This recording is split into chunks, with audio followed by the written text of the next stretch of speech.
Assalamualaikum warahmatullahi wabarakatuh. Sedang geger di jagat media sosial terkait dengan surat keputusan pengurus besar Nahdlatul Ulama. Surat ini dikeluarkan tertanggal 11 Rabiul Awal 1446 Hijriah atau 14 Oktober 2024 Masehi, dikeluarkan di Jakarta, yakni tentang pengesahan pergantian dan penambahan personalia pengurus antar waktu Lembaga Bahthul Masail Nahdlatul Ulama LBM NU masa khidmat 2022-2027, di mana ketika membaca lampiran surat keputusan tersebut, ternyata ketika dibaca di daftar anggota Lembaga Bahthul Masail LBM PBNU sudah tidak menyertakan nama Kiai Haji Imaduddin Utsman Al-Bantani. Jika benar surat ini benar-benar sudah dikeluarkan oleh PBNU, dan jika benar memang Kiai Imad tidak lagi disertakan menjadi anggota LBM PBNU, dalam tanda kutip kita mengatakan beliau dipecat atau dikeluarkan dari LBM PBNU, maka saya ingin tegaskan bahwasanya dikeluarkannya Kiai Imad atau sederhananya pemecatan Kiai Imad ini terjadi menandai satu abad Nahdlatul Ulama. Berarti memang qadarullah, ini sudah kehendak Allah Subhanahu wa taala. Sosok Kiai Imad adalah sosok yang memang ditakdirkan oleh Allah untuk menandai satu abadnya Nahdlatul Ulama. Kita hari ini sedang dihadapkan dengan euforia mengenai angka satu abad NU. Tapi jangan lupa sebetulnya di balik euforia tersebut ada sebuah tanda zaman yang harus kita sadari. Kita harus peka dengan ini semua. Kiai Imad adalah mujaddid sesungguhnya, setidak-tidaknya untuk satu abad Nahdlatul Ulama. Sebagaimana sabda Rasulullah sallallahu alaihi wasallam, "Innallaha yab'atsu li hadhil ummati ala ra'si kulli mi'ati sanatin may yujaddidu laha dinaha." Sesungguhnya Allah Subhanahu wa taala akan mengutus li hadhil ummah, untuk umat ini. Ketika kita menunjuk li hadhil ummah, untuk umat ini, setidak-tidaknya buat kita Nahdlatul Ulama, buat kita kaum Nahdiyin, ala ra'si kulli mi'ati sanatin, di setiap pangkal 100 tahun. Karena kita sudah masuk ke abad yang kedua, di setiap pangkal 100 tahun may yujaddidu laha dinaha, orang-orang yang akan menjadi mujaddid, pendobrak, pendekonstruksi, memperbaharui, menegaskan ulang din mereka. Artinya memang menata ulang nilai-nilai yang sifatnya sudah terlalu mapan. Ibarat air yang sudah menggenang terlalu lama, dan air itu tidak mendatangkan kebaikan kecuali cuma virus dan bakteri. Dan hari ini memang klaim bahwasanya habaib adalah cucu Nabi, itu adalah klaim yang sudah terlalu mapan di Nahdlatul Ulama. Dan tentunya ini mesti didobrak. Mengapa didobrak? Karena pada kenyataannya habaib Ba'alwi memang bukan keturunan Nabi. Dan tandanya memang Kiai Imad merupakan sang pendobrak, sang mujaddid tersebut. Buktinya semua kemapanan di NU menolak Kiai Imad, merasa terganggu dengan eksistensi sang mujaddid ini. Ciri mujaddid kan begitu. Semua orang yang dalam lingkaran kemapanan akan terganggu semua. Terkait dengan diskursus mengenai nasab Ba'alwi bukan sebagai cucu Nabi, ini adalah persoalan masyarakat Nahdiyin. Kita tidak bisa menutup mata. Ini adalah gerakan umat, gerakan Nahdiyin akar rumput, NU kultural yang terus bergerak untuk membangun penyadaran bahwasanya Ba'alwi bukan keturunan Nabi. Makanya yang terlibat dalam perjuangan dan diskusi ini adalah masyarakat NU kelas bawah. Dan kalaupun di struktural, yang ada di MWC, yang ada di ranting NU, yang ada di PCNU, yang bersama-sama kemudian melakukan gerakan membangun penyadaran terhadap umat. Karena memang yang menjadi korban eksploitasi para kabib-kabib Ba'alwi, ya masyarakat Nahdien kelas bawah. Tahukah PBNU itu kalau hampir semua pesantren-pesantren NU itu didawir oleh para habaib. Yang para kiai selama ini sungkan untuk menolak pendawiran tersebut. Karena mereka ini sudah mapan sebagai cucu Nabi yang diyakini oleh masyarakat Nahdlatul Ulama. Di kalangan Nahdien kan sudah mapan klaim mereka ini cucu Nabi. Selama ini para kiai kita, pengurus-pengurus pondok pesantren, sungkan untuk bersuara. Karena khawatir kalau mereka ini benar-benar cucu Nabi. Makanya ketika ada kajian yang menyatakan dan memastikan mereka bukan cucu Nabi, semua korban pendawiran, masyarakat Nahdien kelas bawah, pengelola-pengelola pondok pesantren bergabung untuk mendukung kajian tersebut. Dan memang agak berbeda dengan NU struktural. Maka pada kesempatan kali ini saya ingin membuat 3 catatan terkait dengan perjuangan Kiai Imad dan masyarakat Nahdien se-Nusantara, warga NU se-Nusantara yang mendukung kajian Kiai Imad ini. Catatan yang pertama, apa yang dilakukan oleh masyarakat Nahdien akar rumput atau struktur NU yang ada di bawah, ranting MWC atau beberapa cabang yang ada di Indonesia ini, itu semua dilakukan karena memang kecintaan tulus mereka dengan Rasulullah Sallallahu Alaihi Wasallam. Kita tidak mau nasab suci Rasulullah SAW dikotori, dinodai oleh sekelompok orang yang mengaku-ngaku cucu Nabi. Mengapa kita menggunakan kata dikotori dan dinodai? Karena sekelompok orang yang mengaku-ngaku cucu Nabi ini sama sekali tidak bisa menjaga perilaku mereka. Perilaku yang mereka pertontonkan di tengah-tengah masyarakat NU justru kontradiktif dengan akhlaknya Rasulullah Sallallahu Alaihi Wasallam. Maka kita semua warga Nahdien di bawah, yang mungkin bagi PBNU bukan siapa-siapa dan tidak ada apa-apanya, tapi kamilah masyarakat Nahdien di bawah merasa sangat terganggu nurani kami dengan perilaku kabib-kabib yang justru mencederai nasab suci Rasulullah Sallallahu Alaihi Wasallam. Apalagi ketika kami ngaji, tumma fitnatu sarra, lalu muncul fitnah di zaman kelonggaran, kemerdekaan. Ya zaman sekarang, ketika bangsa-bangsa muslim merdeka, ketika bangsa Indonesia sudah tidak dijajah lagi, kita saatnya membangun dakhanuha min tahti qodama rajulin min ahli baiti. Akan muncul fitnah yang keluar dari bawah 2 telapak kaki seseorang yang ngaku-ngaku dari ahlul baitku, kata Nabi. Yaz'umu annahum minni walaysa minni. Mereka mengaku-ngaku sebagai keturunanku padahal ia bukan keturunanku. Wa innama awliya'iyal muttaqun. Sesungguhnya semata-mata wali-waliku, keluargaku, kata Nabi, adalah mereka orang-orang yang bertakwa. Ketika kita membaca hadis ini, seolah-olah kita disadarkan. Loh, yang tampil di masyarakat NU sebagai cucu Nabi, ini bukan cucu Nabi.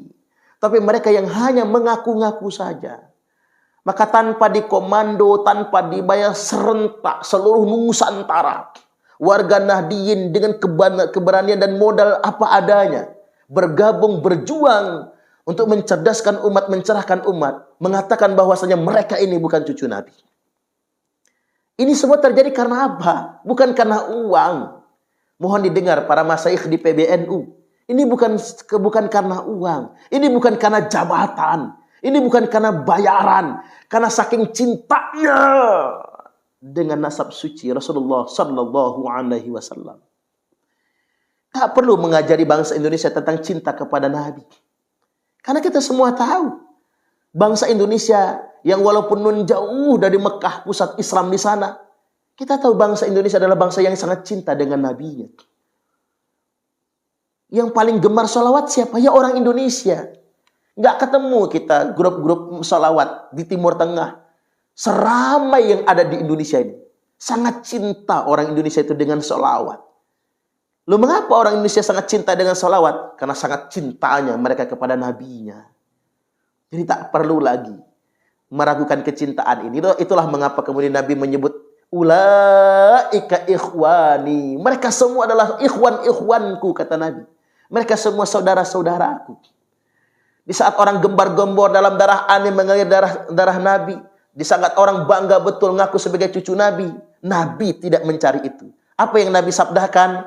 Yang aku rindukan adalah ikhwanku, kata Nabi. Saudara-saudaraku. Siapa ikhwan-ikhwannya Nabi?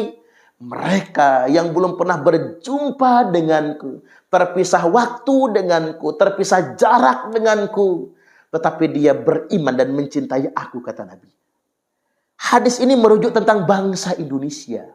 Bangsa yang jauh secara jarak dengan Nabi, jauh masanya dengan Nabi, tapi begitu cintanya beriman kepada Nabi. Inilah ikhwan-ikhwan Nabi. Kita warga Nahdiyin sadar betul, Nabi tidak mencari orang yang membangga-banggakan sebagai anak cucu Nabi. Yang Nabi rindukan adalah ikhwan-ikhwannya. Dia bukan siapa-siapanya Nabi, tapi dia sangat cinta kepada Nabi. Tak pernah berjumpa dengan Nabi, bahkan tak pernah melihat Nabi.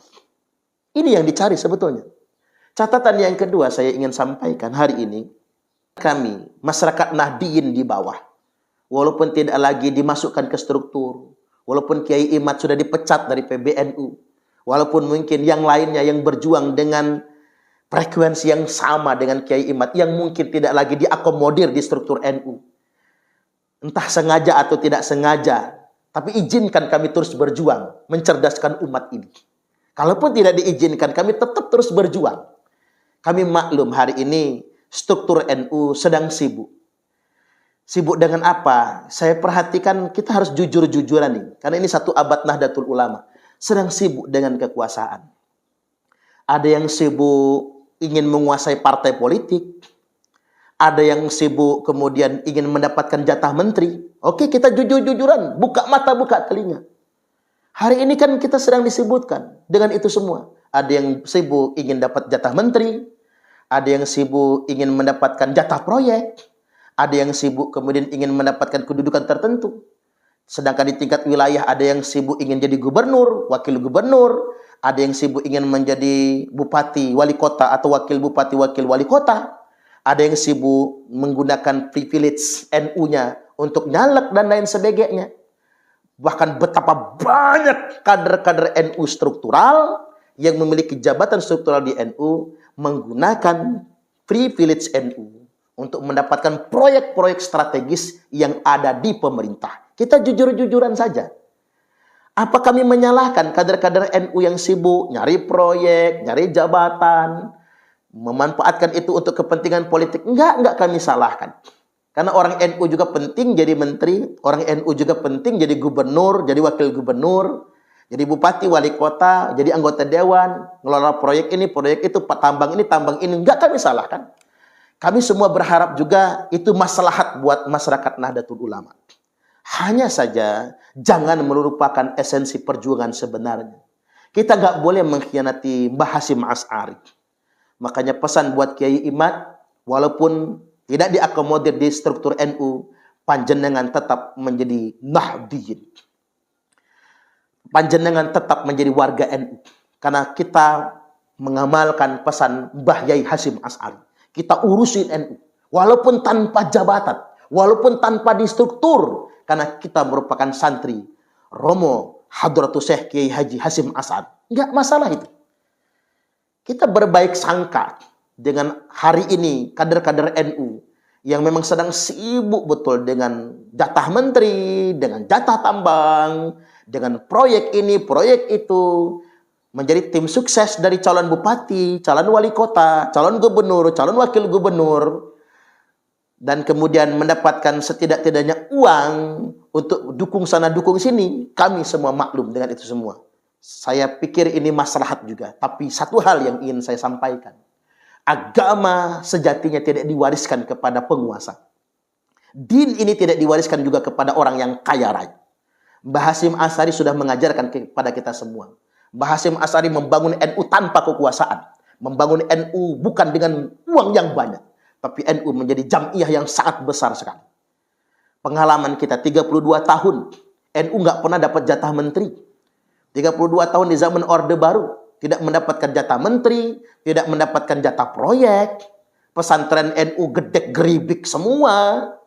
Bahkan sekolah-sekolah ma'arif yang hendak mengajukan bantuan kepada pemerintah di zaman Orde Baru, disuruh mengganti dulu nama sekolahnya agar mendapatkan bantuan.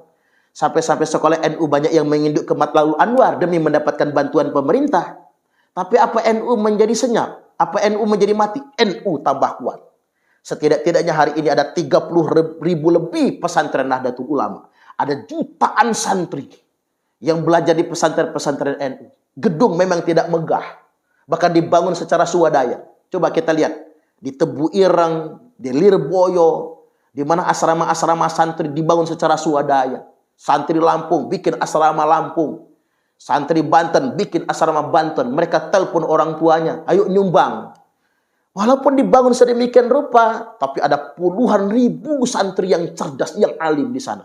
Ini menandakan NU dan din Islam ini tidak dibangun atas dasar kekuasaan. Walaupun orang Islam berkuasa semua, Islam belum tentu berjaya. Walaupun orang Islam kaya, sugih semua, Islam belum tentu berjaya. NU belum tentu berjaya.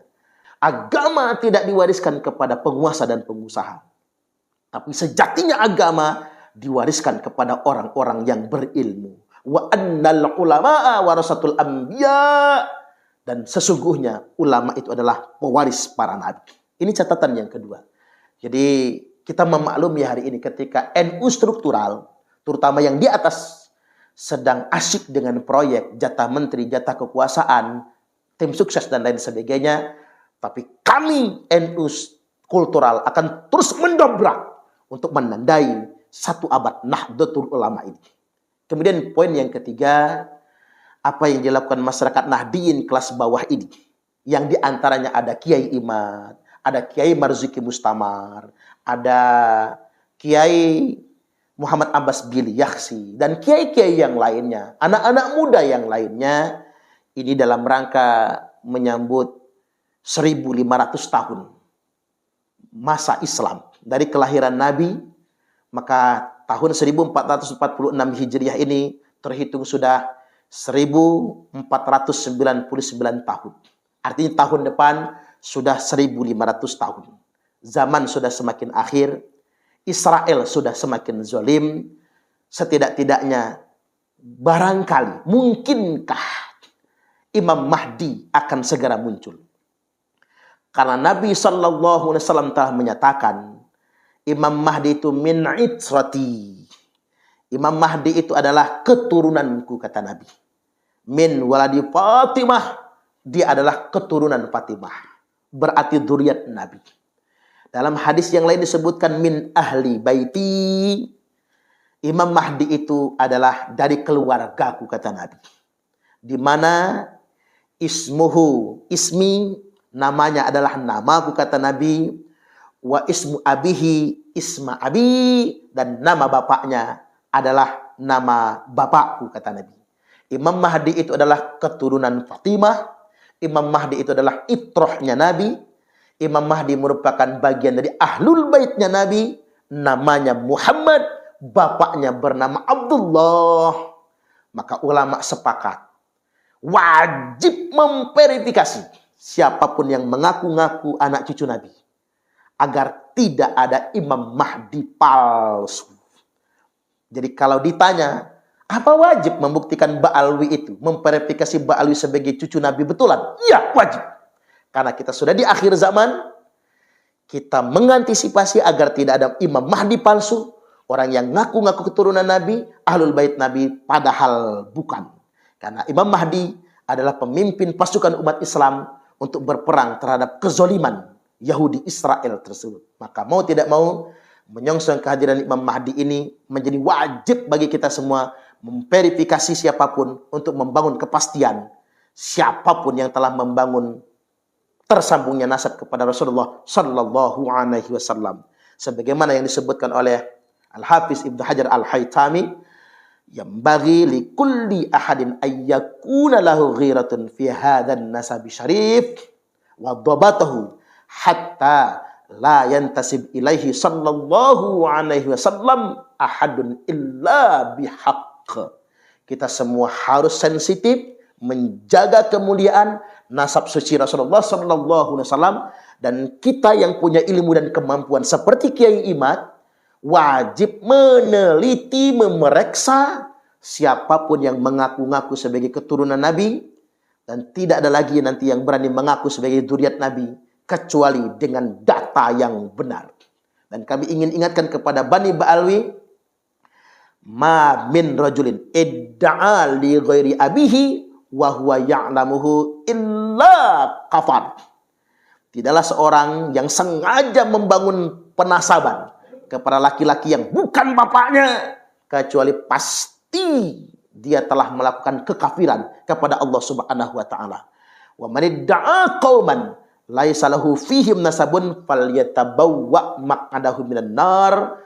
Barang siapa yang ngaku-ngaku nasabnya berasal dari nasab keluarga tertentu, klan tertentu, kaum tertentu, termasuk mengaku-ngaku sebagai keluarga Nabi, nasabnya dari Nabi, padahal bukan, falyatabawwa maq'adahu minan nar, silahkan dia mengkapling sendiri tempat tinggalnya di dalam neraka yang sudah disediakan oleh Allah Subhanahu wa taala.